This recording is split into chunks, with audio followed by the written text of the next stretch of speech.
Pak Marta, bisa dijelaskan Pak kronologis kejadian musibah ini? Semalam jam 2.30 mobil tronton ini, trailer ini lewat dari Musi 2 ke Bombaru. Ini melewati jalan Lebadaun ya.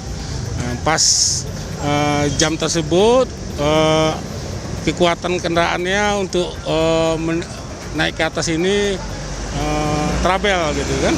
Jadi mesinnya mati mundur gitu. Musibah sendiri gitu.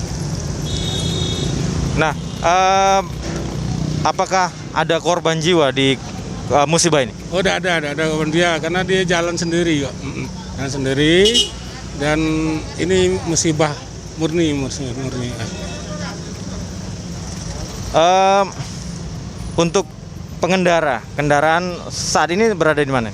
Ya, pengendara ada untuk lagi melaksanakan bongkar muat ini untuk evakuasi.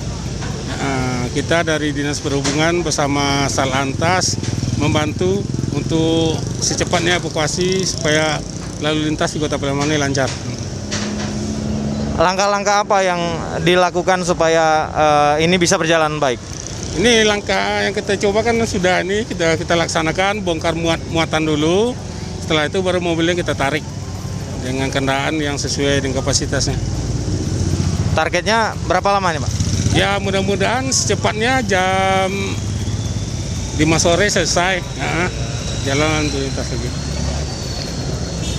Dan ada himbauan untuk pengemudi mobil-mobil besar yang melintas di area jalan protokol di Kota Palembang ini. Ya, kita imbau semua kendaraan yang lalu lintas khususnya angkutan barang pada malam hari tetap ngecek kendaraannya sebelum melaksanakan kegiatannya.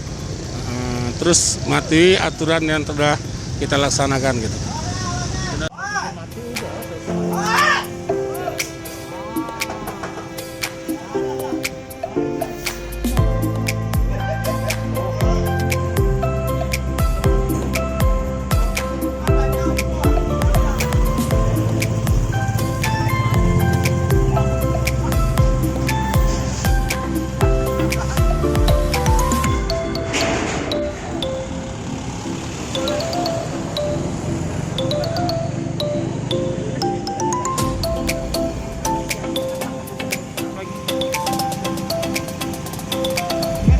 Itu nak wawancara itu.